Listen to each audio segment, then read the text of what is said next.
Welcome to the shadow frequency, where the veil between this world and the next grows thin, and the things that whisper in the dark are given voice.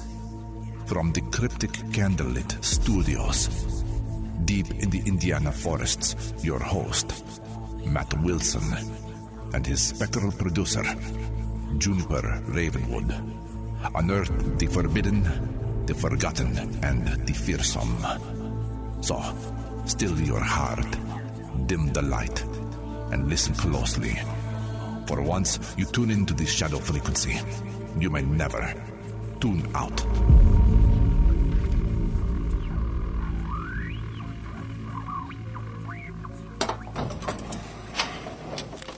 Okay, let's see what's lurking in here tonight.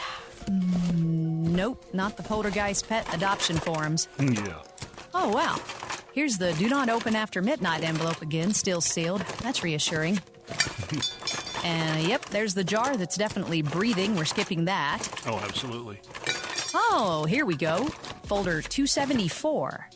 The Ashland Abduction, the Winged Serpent of Nebraska. That one always makes the cabinet uneasy. Yeah. Police lights in the middle of nowhere, missing time, and a symbol that shouldn't exist unless it's been watching us a lot longer than we think. When a patrolman reports a UFO encounter, you don't just shrug that off. Especially when what he describes doesn't come from space myths, but something older. Tonight, we're heading to rural Nebraska, 1967, where the badge of authority collided with the impossible. This is episode 274, The Ashland Abduction, the Winged Serpent of Nebraska. Let's get into it. You are tuned to the shadow frequency, where every whisper tells a story from beyond the veil. Hosted by Matt Wilson.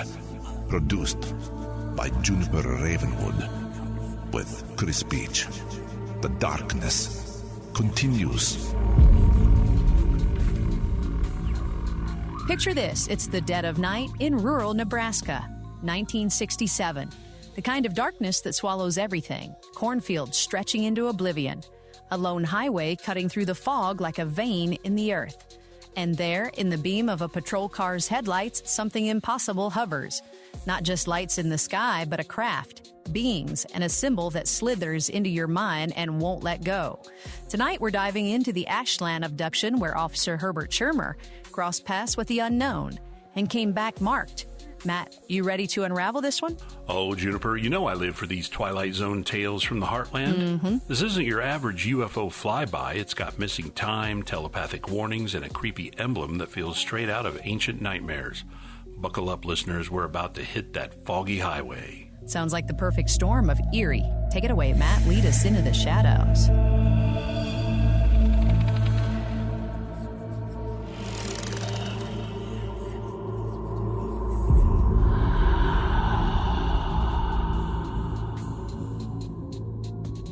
Thanks, Juniper, for digging into the file cabinet and pulling out this gem of a case. It's got all the hallmarks of a classic paranormal encounter, the kind that makes you question what's really out there watching us from the edges of reality. All right, let's crack this open and step back to December 3rd, 1967, in Ashland, Nebraska, a small town where the nights are quiet, the stars are bright, and sometimes the sky comes alive in ways you can't explain. Imagine you're Herbert Schirmer, a 22-year-old police sergeant out on a routine patrol just after 2:30 a.m. The roads are empty, the air crisp with that Midwestern chill. You're cruising along Highway 63 when you spot flashing red lights up ahead at the intersection with Highway 6. At first, you figure it's a stalled truck or maybe an accident. Nothing out of the ordinary for a cop on the graveyard shift. But as you get closer and shine your high beams, what you see stops you cold. It's no truck. It's a metallic, football-shaped object, hovering just 6 to 8 feet off the ground, with a shiny polished aluminum surface that gleams unnaturally in the light. There's a catwalk circling the bottom, and those red lights, they're pulsing from porthole-like windows, casting an otherworldly glow over the asphalt. Your heart's probably pounding now, right? Schirmer watches as the craft tilts slightly, then slowly ascends with a low siren-like whine that echoes through the night. Flames or some kind of exhaust flare from the underside as it passes almost directly overhead before shooting straight up into the sky and vanishing. He sticks his head out the window, flashlight in hand, scanning the spot where it hovered, but there's nothing. No scorch marks, no debris, just the empty road staring back. Shaken, he heads back to the station and scribbles in the logbook. Saw a flying saucer at the junction of Highways 6 and 63. Believe it or not. But here's where it gets really strange. He glances at the clock and realizes 20 minutes have slipped away unaccounted for. What felt like 10 minutes max was twice that. And by the time he gets home, a pounding headache sets in.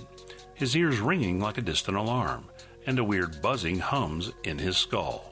Come morning, he notices a painful red welt, about 2 inches long and half an inch wide right below his left ear, like something had touched him there, marked him.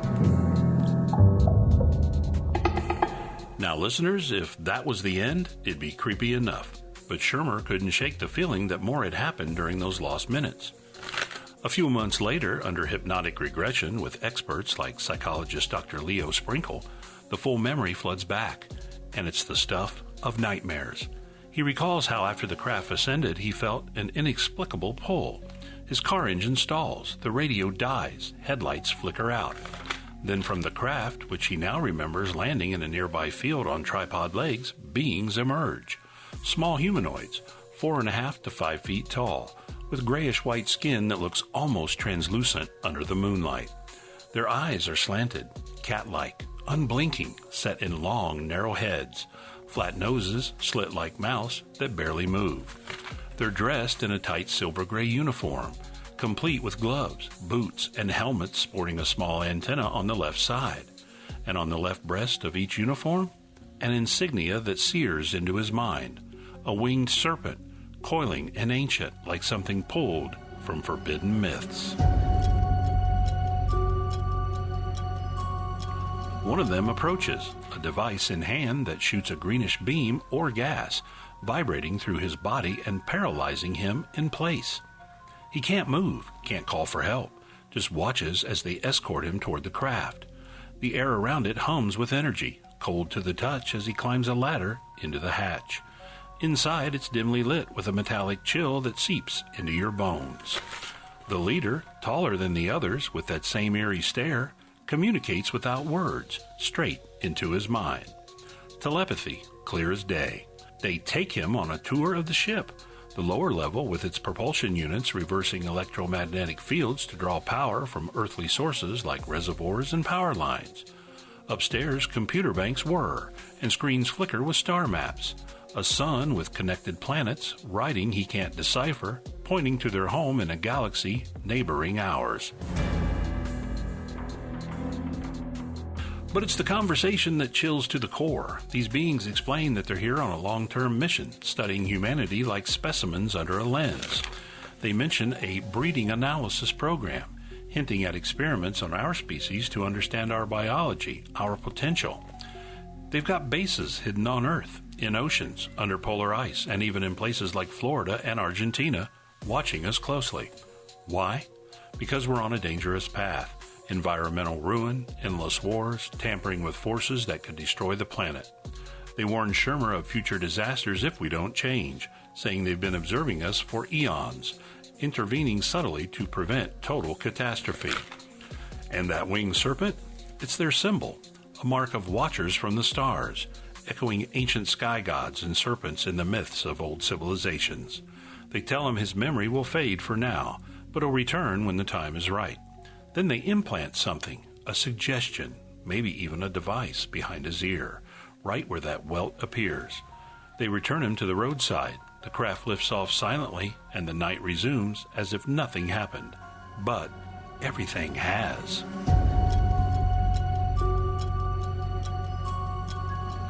Phew, listeners, can you feel that chill? This isn't just a sighting, it's an intimate brush with something profoundly other, leaving Schirmer forever changed. The details, the unblinking eyes, the telepathic warnings, that serpentine emblem, they linger like a shadow in the mind. It's one of those cases that makes you wonder if we're really alone or if ancient eyes have been on us all along. Juniper, what do you make of it so far? Matt, it's got me glancing at the sky a little differently tonight. Those warnings feel too real, too urgent, creepy stuff. Absolutely. Hang tight, folks. After the break, we'll dig into the investigations, the fallout, and why this case still echoes through UFO lore. Over to you, Juniper.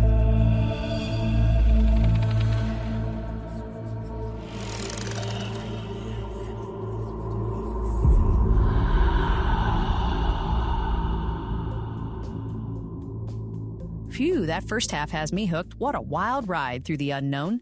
If you're out there pondering those winged serpents and star maps, you're not alone. Coming up, Matt dives deeper into what came next for Shermer and why this abduction stands out. First, let's check in with Chris for a quick word. Over to you, Chris. Sure, Juniper. Quick reminder, folks. Make sure to like and subscribe if you haven't already. Follow the Shadow Frequency on YouTube, TikTok, Facebook, and any podcast app you use. Our home base is shadowfrequencypodcast.com. You can stream every episode there, read our new Shadow blog posts, grab some paranormal merch, and even drop us a voicemail. Let us know where you're listening from, and we just might play it on an upcoming show. And if you're enjoying what we do and want to help out, consider buying us a coffee. We truly appreciate the support. Back over to Juniper. All right, time to crank up the ethereal ether wave communicator, spinning the dials and tuning in to the void. Let's see what spectral signals it beams our way. Oh, look, a mysterious missive flickering through the haze. Message retrieved from the void. Let's crack it open and uncover the words from beyond. It says, hey, Matt and Juniper, just wanted to send a quick note from New Haven. My name's Bethany R., and I've got to say, the Shadow Frequency has officially made grocery shopping way more interesting. I usually listen while I'm doing my weekly grocery run, wandering up and down the aisles, trying to remember if I already bought milk. What should be a totally dull chore turns into something way more entertaining when I'm knee-deep in monsters, strange encounters, and things that probably shouldn't exist. I listen on Spotify, usually in the late afternoon, and I swear it makes the trip feel faster every time. My favorite episodes are definitely the cryptid ones. I love anything with creatures lurking just outside the edges of normal life. And I really enjoyed the recent demonic possession episode, too. That one had been glancing over my shoulder a few times. Probably not the most comforting thing while standing alone in aisle 7, but totally worth it. Anyway, thanks for keeping me company during the most boring errand of the week and turning it into something creepy and fun. You've officially upgraded grocery shopping. Stay weird, Bethany, listening from the shadows and the checkout line. Bethany, that's awesome, turning the produce aisle into a portal for the paranormal. Love it. Makes me think of spotting a shadowy figure by the canned goods. Keep those stories coming, folks. Drop us a line at shadowpodcast@protonmail.com. All right, Matt, back to you for the second half. Let's see what else lurks in this case. You are tuned to the Shadow Frequency, where every whisper tells a story from beyond the veil. The darkness continues. Thanks, Juniper, and a shout out to Bethany for that mailbag gem. Nothing beats hearing how the show sneaks into everyday life, turning the mundane into something mysterious. Love those cryptid episodes, too. They're like hidden beasts in the underbrush of reality. All right, let's pick up where we left off with Herbert Sherman's encounter, diving deeper into what unfolded after that fateful night in Ashland. So, Shermer's back at the station, logging his sighting, but the headaches, the buzzing, that inexplicable welt, they're just the beginning. In the days that follow, fragments of memory tease at him like whispers from the void. He confides in his chief, who heads out to the site and finds a curious metallic artifact, small, composed of iron and silicon, glinting oddly in the daylight. It's no smoking gun, but it adds to the puzzle. Word spreads, and soon the case catches the eye of UFO researchers, psychologists, and even the U.S. Air Force-backed Condon Committee out of University of Colorado. They're tasked with investigating UFO phenomena, and Shermer's story lands right in their lap. Under further hypnotic sessions, not just with Dr. Sprinkle, but others like Loring G. Williams, arranged by investigators, more details emerge, painting an even richer picture of the being's world. Shermer recalls the interior of the craft in vivid clarity. The upper deck with its TV-like screens displaying a star system, their home galaxy adjacent to ours, complete with a central sun and interconnected planets. Strange writing scrolls across, symbols he can't read but feels the weight of. The propulsion? They explain it draws from earthly electricity, reversing polarity to harness power from dams or lines without detection. And those beings? Their movements are fluid, almost ethereal, as they glide through the ship. The leader's telepathic voice echoes in his head. They're not invaders, but observers, part of a vast network preventing us from self-destruction. They speak of hidden bases across the globe, deep in oceans, buried under ice caps, even off the Florida coast, where they monitor our power grids, our wars, our pollution. The winged serpent emblem, they imply, is ancient, tied to humanity's forgotten history, perhaps the same serpents in biblical tales or Aztec gods, watchers who've been here since the dawn. But it's the personal toll that amps up the eeriness. Shermer's told they'll visit him twice more, that one day he'll see the universe in full. He sketches what he remembers, the craft's oval shape, the being's unblinking eyes, that coiling serpent insignia. These drawings circulate among researchers, sparking connections to other encounters where similar symbols pop up. Winged serpents in mythology echoed in later abductions. The case gains national traction. Newspapers run headlines. UFO groups flock to Ashland. Shermer undergoes polygraph tests, passing with no signs of deception, and psychological evaluations that peg him as sincere, a solid cop with nothing to gain from fabrication. Yet the experience unravels him. Ridicule from colleagues, strain on his marriage leading to divorce, sleep plagued by dreams of stars and serpents.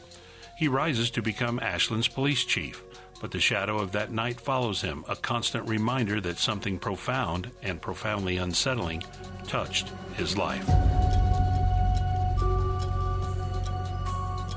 Now, listeners, here's something to chew on. Amid all this, skeptics have pointed out that hypnosis can sometimes lead witnesses down paths influenced by suggestion or fatigue. Shermer was on a long shift after all. The Condon Committee ultimately chalked it up to possible hallucination despite his consistency. But even with that rational nudge, the details hold up eerily well, refusing to fade. Why does this case still matter over 50 years later? It predates the explosion of abduction lore in the 70s and 80s, before Betty and Barney Hill's story fully popularized missing time and examinations, before the tropes hardened. Shermer's account introduces elements that ripple forward: telepathy, breeding programs, environmental warnings, and that winged serpent? It resurfaces in other reports, fueling theories linking UFOs to ancient aliens, interdimensional watchers, or even spiritual entities masquerading as extraterrestrials. Is it a coincidence or a thread weaving through human history? Shermer never recanted, never cashed in. He just lived with it, a quiet testament to the unknown. In the end, the Ashland Abduction isn't about proof. It's a haunting echo, reminding us that sometimes the strangest truths hide in the symbols we can't forget. Leaves you with that lingering unease, doesn't it? Like a serpent coiled in the back of your mind, waiting to strike.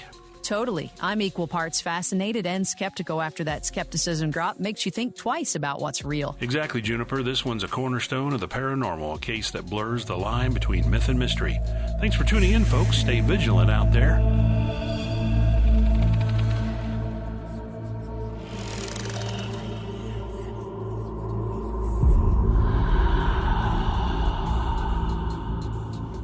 What a deep dive into the Ashland Abduction, missing time, alien warnings, and that unforgettable winged serpent. Thanks for joining us on this creepy journey through the shadows. If you've got your own eerie tales or thoughts on tonight's episode, hit us up at shadowpodcast@protonmail.com. And don't forget to check out our website, shadowfrequencypodcast.com. You can find all of our episodes, our shadow blog, our merchandise. You could donate to help us out. All kinds of stuff there. We'll be back soon with another strange case to keep you up at night. Matt, you want to say goodnight? Good night, everyone. Watch the skies and sweet dreams. Or not. Until next time, stay in the frequency. This episode was conjured with a solemn vow to explore the unexplained while remaining bound to the truths that have been unearthed. All interpretations are speculative and offered only for your enlightenment and your entertainment.